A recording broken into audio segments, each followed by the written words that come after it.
Vous tous qui êtes fatigués et chargés, et je vous donnerai du repos. Prenez mon joug sur vous et recevez mes instructions, car je suis doux et humble de cœur.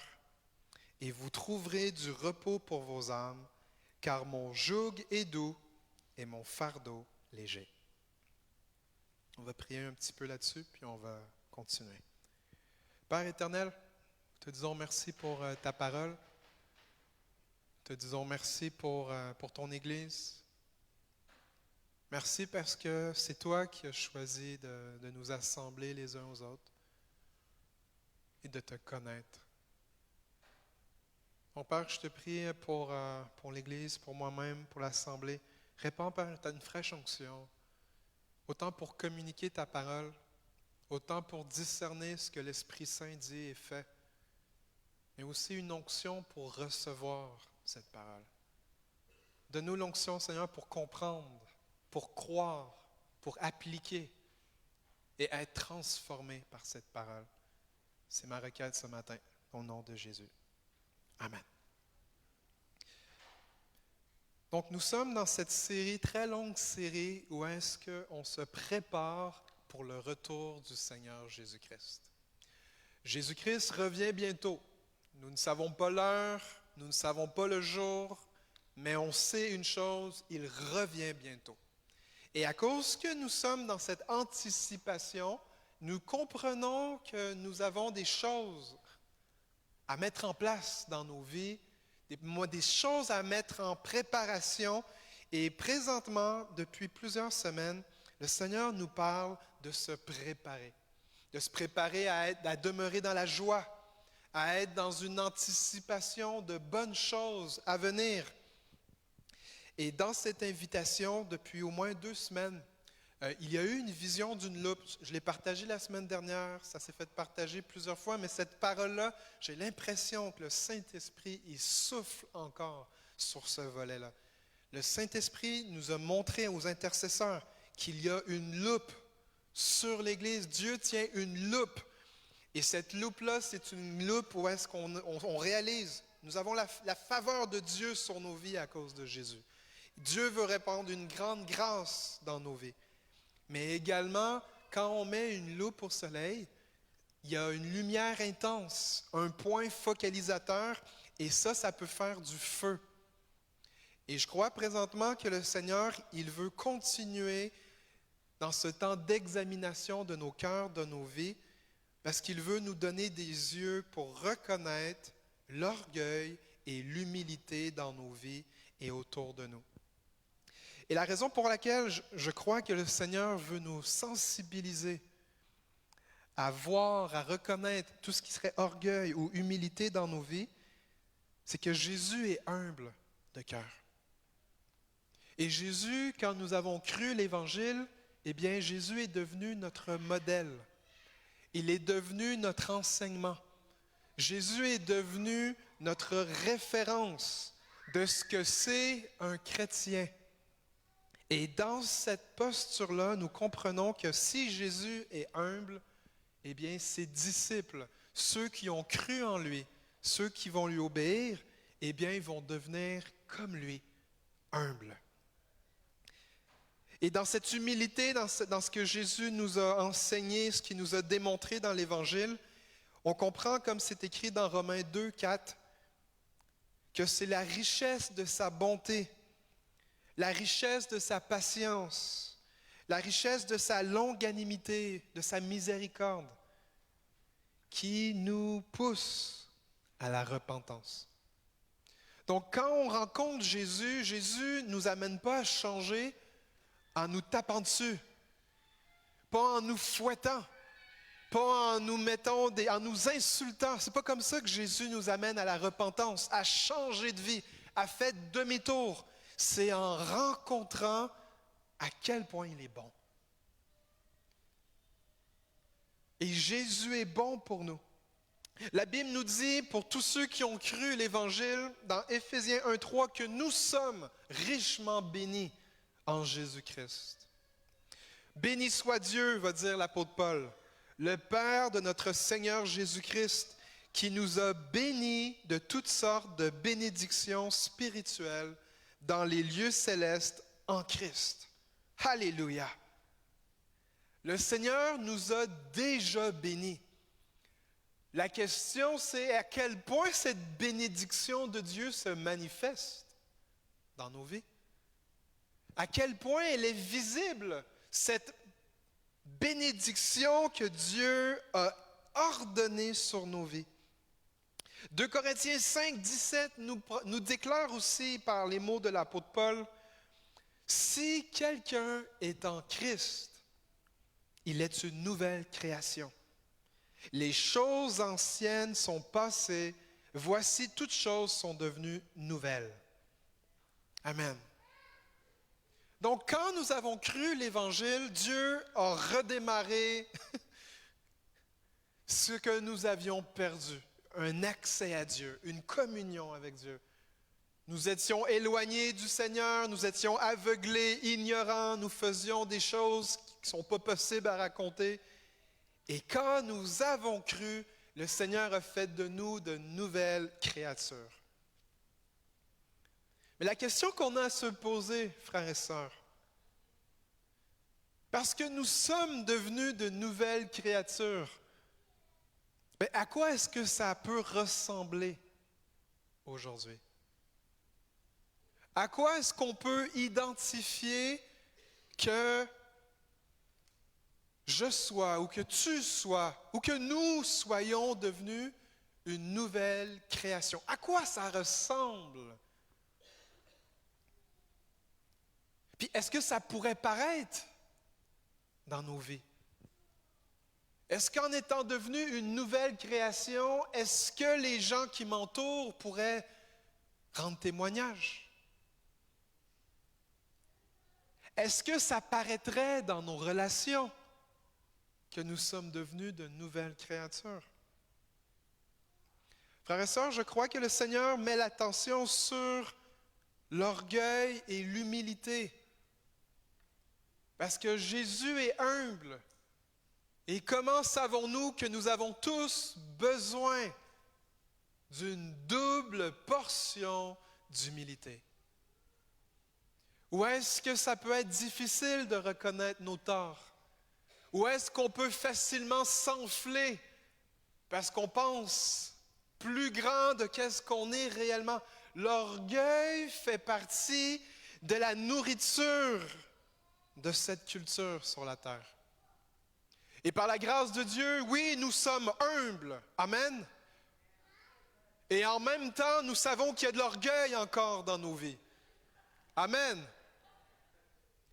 Est-ce que nous sommes conscients que cet orgueil, peut-être qu'on ne la voit pas, mais que si on demandait à ton épouse ou à ton mari, est-ce qu'il pourrait dire, oui, je pense qu'il y a de l'orgueil encore dans sa vie? Est-ce qu'il y en a que ça vous parle ce matin? Le problème avec l'orgueil, et j'ai mis ça sur, je vous l'ai dit la semaine dernière, et je l'ai publié également sur les réseaux sociaux pour partager ce que Dieu fait parmi nous. Le problème avec l'orgueil, c'est que l'orgueil nous empêche même de reconnaître notre propre orgueil. L'orgueil va te rendre ça difficile de confesser que tu es orgueilleux. C'est spécial, hein? Puis en étant des nouvelles créatures, alléluia, les choses anciennes sont passées. Confesser qu'on est orgueilleux peut être compliqué pour un chrétien. Parce que l'orgueil est associé avec une honte de s'humilier, une honte de confesser notre péché et d'y renoncer. L'orgueil va nous faire croire qu'on peut la cacher au lieu de la laisser mourir dans la lumière devant Dieu. Dans l'Ancien Testament, Israël a vécu cette chose-là, frères et sœurs. Israël s'est fait délivrer de l'Égypte, donc il vivait l'oppression, l'esclavage. Dans cette époque, pendant au moins 400 ans, ils étaient soumis, ils vivaient des injustices, ils vivaient des complications, et Dieu a entendu leurs cris et il est venu les délivrer en envoyant Moïse. et par des signes, des miracles, des prodiges, Dieu a confronté le cœur orgueilleux du Pharaon pour lui donner des opportunités de s'humilier. Mais dans ce contexte, au lieu de reconnaître Dieu à l'œuvre, le Pharaon a endurci son cœur. Et dans son endurcissement, Dieu l'a humilié.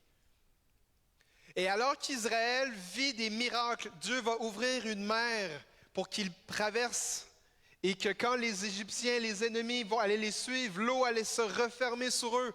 Dieu les conduisait dans une meilleure terre, dans un meilleur endroit. Israël n'a manqué de rien, mais avec les années, Israël est devenu confortable. Israël commençait à prendre pour acquis que qu'est-ce qu'ils avaient reçu de grâce, de miséricorde, de délivrance, de provision, de santé, de miracles. La présence de Dieu, Israël a commencé à s'enfler d'orgueil. Ils ont commencé à attribuer leur succès à leur propre capacité. Si on est où est-ce qu'on est, c'est à cause de notre beauté, c'est à cause de notre prospérité, c'est à cause de notre sagesse, c'est à cause de notre intelligence. Et Israël s'est tellement orgueillé, tellement enflé qu'ils ont commencé à vivre des choses que l'orgueil va faire naître dans un peuple. L'immoralité, les querelles, les jalousies, l'idolâtrie, le mépris. Les gens qui avaient des moyens méprisaient les pauvres. Les gens qui avaient une fonction dans le peuple, au lieu de servir les plus petits d'entre eux, eh bien, ils faisaient que les autres devenaient des esclaves. L'orgueil, frères et sœurs, est une plaie d'habiter dans ce monde terrestre. La bonne nouvelle, c'est qu'il n'y a aucun orgueil au ciel. Est-ce que vous le saviez? Au ciel, il n'y a aucun orgueil. En fait, le premier orgueilleux s'appelle Lucifer, Satan. Et le moment que son péché a été mis en lumière, il s'est fait abaisser, on l'a envoyé en bas. Puis voici ce qui arrive quand un peuple devient orgueilleux. Le peuple oublie son Dieu. Le peuple oublie la grâce de Dieu. Le peuple oublie que c'est par grâce que Dieu nous a choisis. Que c'est par grâce que Dieu est venu nous délivrer. Que c'est par grâce qu'on est qui on est aujourd'hui. L'orgueil nous fait oublier que c'est parce que Dieu a eu pitié de nous qu'on est ici aujourd'hui. Et Israël se sont entrés dans cette direction-là, orgueilleux. Ils avaient oublié le Dieu de leur salut. Ils avaient oublié les commandements que Dieu leur avait donnés. Parce que l'orgueilleux n'écoute plus la parole de Dieu, mais écoute ses propres pensées. Et alors qu'Israël a vécu des crises, du débordement des ennemis de tous côtés, Dieu n'intervient plus en leur faveur. 2 Chroniques, chapitre 7, verset 14, Dieu leur donne une promesse de délivrance. Une promesse qui peut intervenir. Et voici ce que Dieu va leur dire à son peuple. Si mon peuple, sur qui est invoqué mon nom, s'humilie, prie et cherche ma face, s'il se détourne de ses mauvaises voies, je l'exaucerai des cieux, je lui pardonnerai son péché et je guérirai son pays.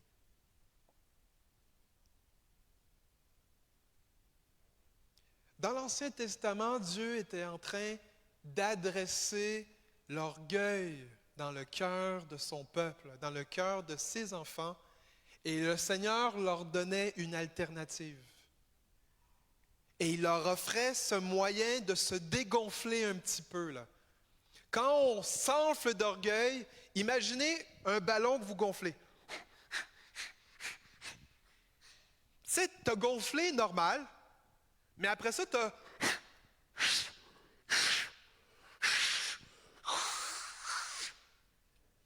Puis la ballonne, elle va... C'est ça le problème avec l'orgueil. L'orgueil, c'est quand tu te gonfles plus que nécessaire. Et Dieu a la fâcheuse habitude de faire péter ses ballons. C'est pourquoi dans le Nouveau Testament, Jésus, au travers d'un de ses apôtres qui s'appelle Jacques, va dire dans Jacques 4, verset 6, que Dieu accorde au contraire une grâce plus excellente, meilleure. C'est pourquoi l'Écriture dit « Dieu résiste aux orgueilleux, mais il fait grâce aux humbles. » Dieu résiste aux orgueilleux. Et c'est dans ce volet-là, comment on fait pour reconnaître l'orgueil, comment on fait pour reconnaître l'humilité? Eh bien, c'est en étudiant à quoi est-ce que ça ressemble. Quand tu veux connaître quelque chose, je vous donne un exemple. Tout à l'heure, notre sœur Uriel a rendu témoignage qu'ils avaient détecté des calcifications dans son sein gauche ou droite, je ne me souviens pas, un des seins. Et dans ce sein-là, eh bien, il fallait qu'il passe un scanner, une mammographie. C'est pas agréable. Moi, je l'ai jamais vécu, mais je connais des gens qui l'ont vécu, des femmes, et ça fait mal, il paraît. Est-ce que c'est vrai? Ouais, j'entends. Ça fait mal. Mais voici le point.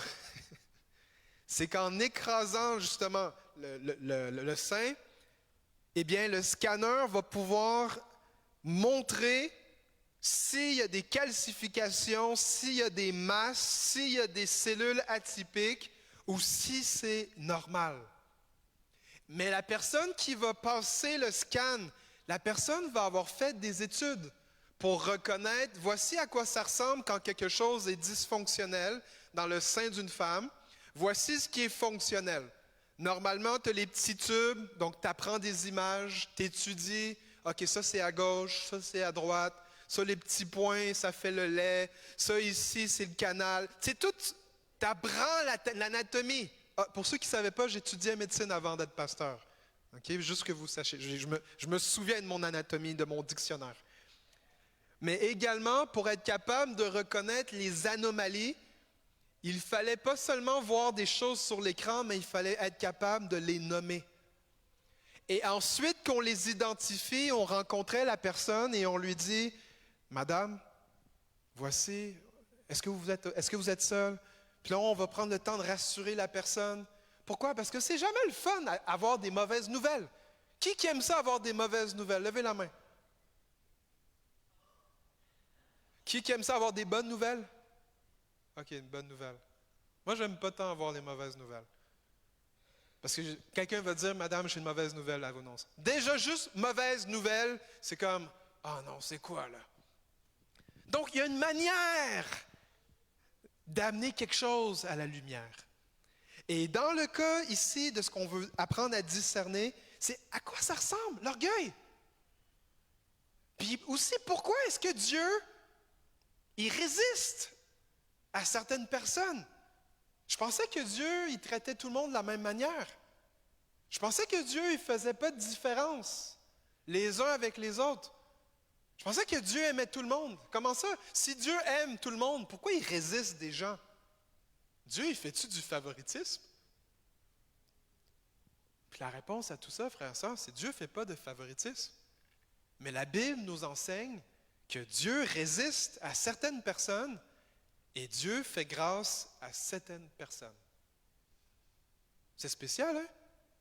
Pourquoi est-ce que Dieu fait une différence si on est tous pareils? Pourquoi est-ce que Dieu, il dit des choses comme ça, frères et sœurs? La raison, c'est qu'il veut nous aider à discerner qu'il peut seulement bénir ceux et celles qui s'humilient devant lui. Le Seigneur nous enseigne au travers de la Bible que quelqu'un qui est humble de cœur, c'est quelqu'un qui ressemble à son Maître Jésus. Jésus va même dire, heureux ceux qui sont humbles de cœur, car ils recevront le royaume de Dieu. Et c'est dans ce sens qu'on a à comprendre, Seigneur, tu nous as bénis, tu nous as appelés par nos propres noms, tu nous as choisis, tu nous as purifiés. Mais Seigneur, comment ça se fait que tu résistes à des orgueilleux et que tu fais grâce aux humbles? Donc, le mot résister ici, en grec, ça veut dire antitassosomai. Vous n'avez pas à le retenir.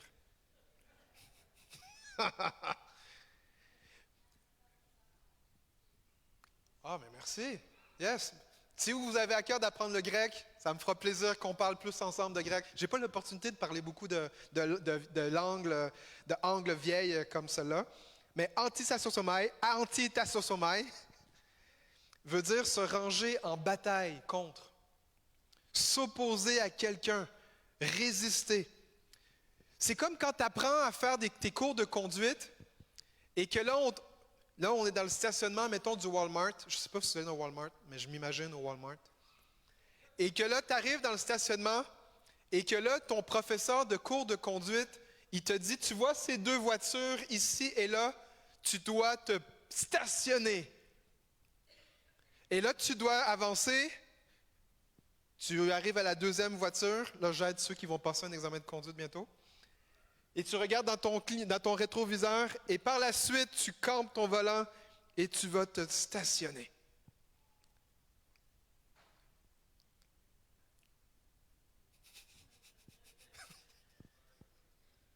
J'ai oublié mon clignotant. Oui, c'est vrai, Dieu va donner des préavis aussi. Donc, se ranger en bataille, c'est aussi une manière de dire, voici, admettons que tu vois tes deux voitures là, puis admettons que Sharon est dans sa voiture ici, et que Alain Saint-Laurent est dans sa voiture là, et que moi, je suis arrivé, puis j'ai parqué ma voiture là. Est-ce qu'ils vont être contents? Certains vont être contents parce que ça va être moi qui va conduire, mais admettons que c'est pas moi, là. Admettons que c'est quelqu'un que tu connais pas, puis qu'il t'empêche de sortir ta voiture. Ben ça, c'est résister. Dieu se met dans une posture pour bloquer tes avancements. Dieu est là pour faire un barrage. Tu ne pourras pas sortir de là tant que tu n'as pas choisi l'humilité. Donc, quand on utilise le mot résister, voici dans la Bible où est-ce qu'on le retrouve. Acte 18, verset 6.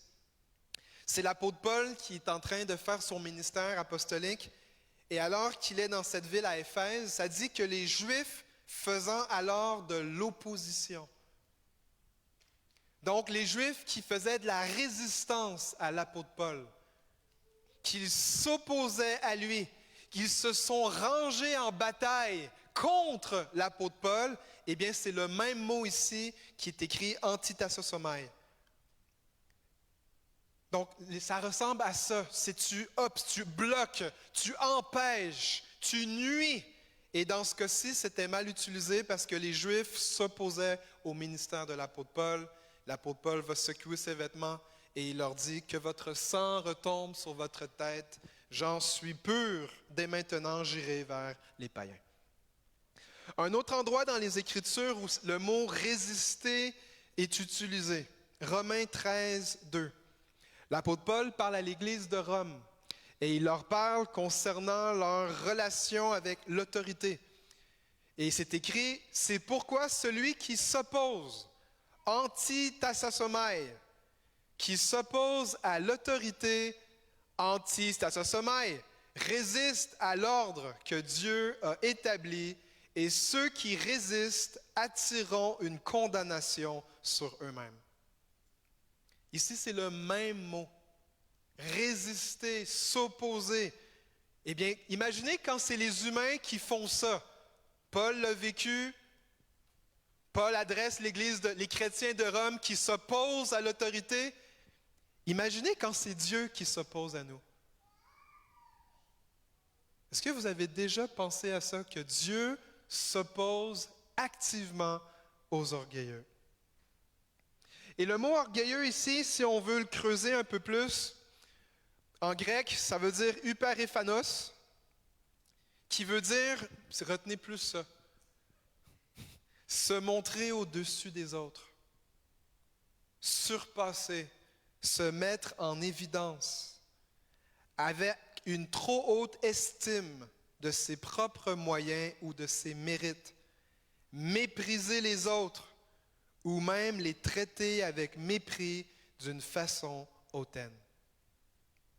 Donc là, on comprend que Dieu aime tout le monde, mais dans son amour, on voit que Dieu va agir avec résistance, opposition farouche à certaines personnes et à d'autres, il leur fait grâce. Moi, je crois que Dieu veut qu'on fasse partie de ceux et celles qui reçoivent sa grâce.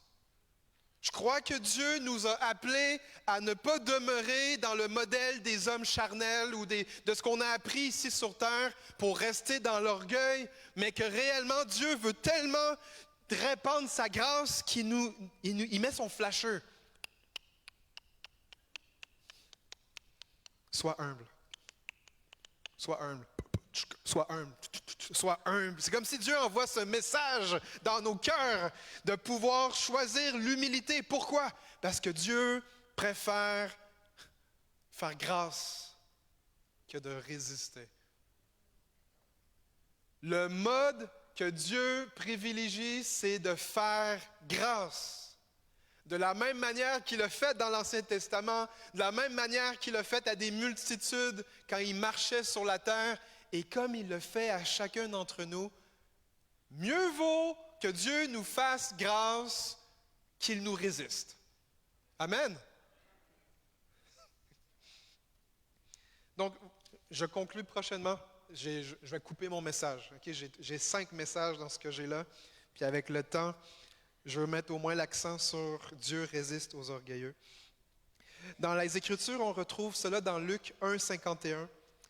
La mère de Jésus, Marie, elle est enceinte de Jésus et elle a un psaume, un cantique. Et dans son cantique, voici ce qu'elle va dire. Elle parle de Dieu qui dit qu'il a déployé la force de son bras, il a dispersé ceux qui avaient dans leur cœur des pensées orgueilleuses. Romains 1, 30. La colère de Dieu est sur différentes personnes, et entre autres, puis on faisait partie de ces personnes-là, mais gloire à Dieu, on a cru l'Évangile, on s'est humilié. Mais ici, il y a le mot arrogant, hautain qui se retrouve. Dans 2 Timothée 3,2, ça parle que dans les derniers temps, les hommes seront égoïstes, amis de l'argent, moqueurs, hautains, orgueilleux, blasphémateurs, rebelles à leurs parents, ingrats, irreligieux. Donc, dans cette posture-là, où est-ce qu'on veut identifier, OK, Dieu résiste à l'orgueil. C'est bon, j'ai compris le message. Mais vraiment, où est-ce que je peux vraiment reconnaître qu'il y a de l'orgueil? C'est une bonne question. Le mot orgueil, en grec, est composé d'un autre mot qui veut dire phaino. Et dans la définition, ça parle d'apporter la lumière, faire briller, remplir de clarté, briller. Mais dans la définition, je pense qu'il peut vraiment être apprécié pour qu'on reconnaisse ça dans nos vies personnelles, rencontrer les yeux, frapper le regard. Et Jésus va utiliser ce passage dans le Sermon de la montagne, quand il va dire que lorsque vous priez, ne soyez pas comme les hypocrites qui aiment à prier debout dans les synagogues et au coin des rues pour être phaino, à être vu des hommes. Donc, l'orgueil peut être dans ce volet-là qu'on veut qu'on nous voie, en d'autres mots. Je vais le dire dans un français mieux adressé. Les gens que Jésus est en train de rejoindre à l'époque, ils faisaient des choses pour qu'on les voie, qu'on les applaudisse, qu'on puisse dire « voici » telle personne. Mais malheureusement, ces gens, à cause de leur pratique religieuse, ils étaient devenus orgueilleux. Ils étaient dans l'orgueil spirituel. Ils faisaient les choses pour montrer et non pas pour se cacher. Où est-ce que je veux dire par là? C'est que l'orgueil va faire en sorte que tu veux te mettre de l'avant. L'humilité va t'amener à faire les choses en secret. L'orgueil va faire en sorte que tu veux être vu des gens. L'humilité, c'est pour que tu sois vu par Dieu. Et quand l'orgueil a saisi le cœur d'une personne, eh bien, on peut observer certaines choses dans sa vie. Et ce que je peux vous proposer, frères et sœurs, ce matin, c'est qu'alors que le Seigneur Jésus veut envahir le lieu secret de nos vies, qu'il veut manifester sa gloire dans nos temps ensemble, dans nos finances, dans nos relations, comment faire pour transitionner d'orgueilleux à humble? Dieu résiste aux orgueilleux, mais il fait grâce aux humbles. Qu'est-ce que nous pouvons faire? Où est-ce qu'on peut s'arrêter ce matin dans notre conversation? Mais c'est de réaliser la première chose, c'est que si on a ce péché d'orgueil dans nos vies, cette difficulté à avouer qu'on s'est trompé, avouer qu'on a tort, avouer, juste le fait d'avouer, l'orgueil est anti-avouage. Ce n'est pas un mot qui existe. Mais le fait d'avouer, je reconnais mes torts, je reconnais que je t'ai fait de la peine, je reconnais que je t'ai déçu là, je reconnais que je t'ai fait mal. Ça, pour l'orgueil, c'est pas facile à dire. C'est l'humilité qui fait en sorte que tu peux avouer tes torts, avouer tes erreurs, confesser le mal que tu as fait. Et c'est pour ça là, qu'on est pogné dans le truc d'orgueil. Comment on fait pour commencer à transitionner? Bien, c'est la première chose, c'est de l'avouer. De confesser tout simplement. Et je ne vous parle pas juste de confesser à haute voix tout seul. C'est la première place qu'on veut, c'est on veut avouer à Dieu. Mais le deuxième endroit, c'est de pouvoir l'avouer aux gens qui sont concernés par notre orgueil. Des gens qui vivent les conséquences de notre orgueil. Puis alors que c'est la fête des mères aujourd'hui, j'avais amené vraiment une conclusion spécifique pour nos familles, pour nos couples. À quoi ça ressemble quand le ciel envahit nos couples? À quoi ça ressemble quand le règne de Dieu vient dans nos couples? Bien, à quoi ça ressemble? Ça ressemble à des humains qui sont en relation d'humilité l'un envers l'autre. Ça ressemble à un homme, à une femme qui ne méprise pas l'autre. Ça ressemble à un homme ou une femme qui ne va pas prendre une supériorité pour regarder de haut l'autre. Est-ce qu'il y en a, vous avez déjà vécu ça dans votre couple, dans des relations? Ou est-ce qu'on va se penser meilleur que l'autre? Eh bien ça, frères et sœurs, c'est des symptômes de l'orgueil. Quand on va mépriser l'autre, on a des yeux hautains, on va se penser meilleur, ça c'est de l'orgueil. Et cet orgueil-là, si vous l'avez cultivé dans votre famille et que vous ne l'avez pas arraché, la mauvaise herbe, que vous n'avez pas planté les semences d'humilité, puis mettez-en pas mal en plus. À quoi ça va ressembler que vous avez de l'orgueil en action? C'est que vous allez voir que dans votre maison, il y a de la querelle. Il y a des luttes. Il n'y a pas de soumission. Il y a soit de la rébellion ou de l'insoumission, ou même ce qu'on appelle de l'arrogance. Quand on se parle. L'amour, dans l'amour, il n'y a pas d'orgueil. 1 Corinthiens 13 dit que l'amour ne s'enfle pas d'orgueil. Quand il y a l'orgueil en manifestation dans notre couple, eh bien, on doit se souvenir, OK, il y a de l'orgueil en ce moment. Et la première personne qui a besoin de le réaliser en premier, c'est la personne elle-même. Parce que essayez de reprendre un orgueilleux que, hey, tu as de l'orgueil. Donc déjà que l'orgueilleux ne peut pas avouer qu'il a tort, avouer qu'il est orgueilleux, eh bien, ce n'est pas le temps de mettre de l'huile sur le feu. C'est comme, ça va enflammer. Ce n'est pas la tactique. C'est pour ça qu'on a commencé en disant que Jésus est humble, doux et humble de cœur. Donc, quand on adresse l'orgueil, il y a une manière particulière à l'adresser.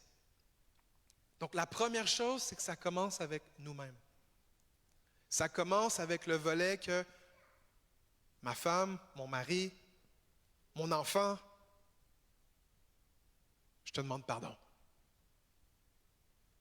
J'avoue que j'ai des torts.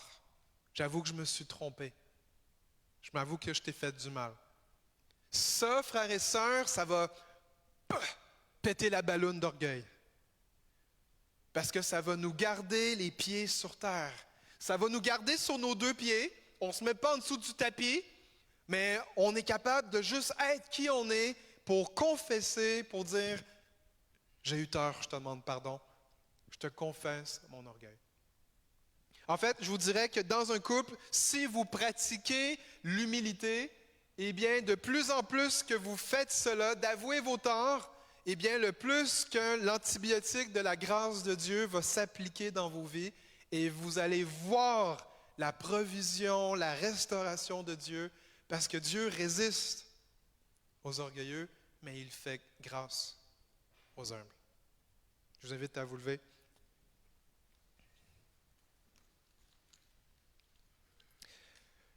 Pour ce matin, nous voulons être certains qu'il n'y a aucun barrage qui se soit érigé devant nos vies.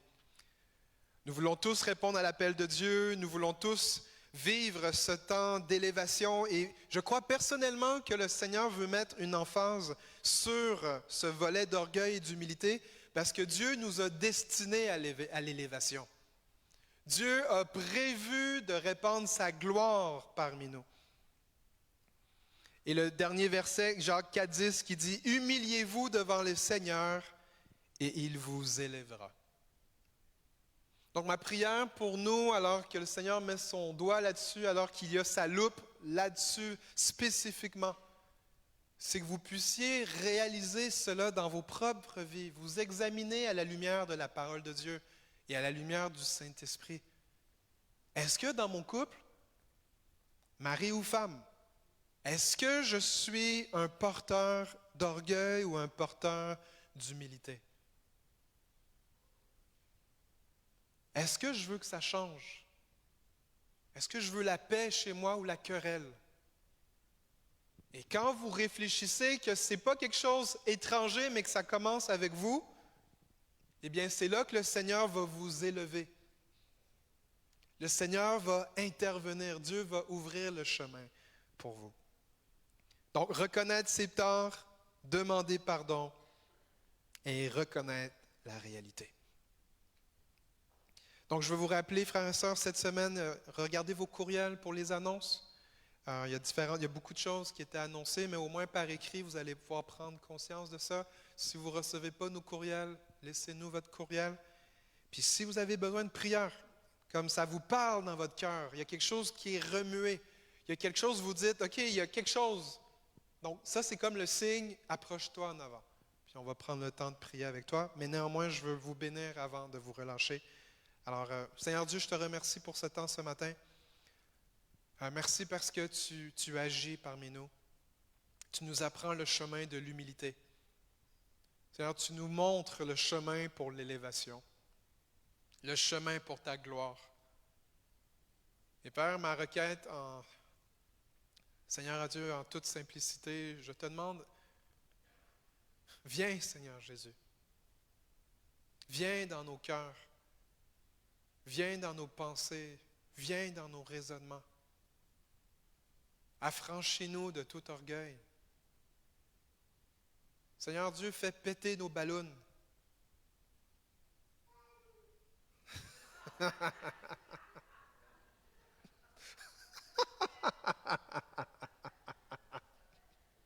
Oui, Seigneur, fais péter les ballons.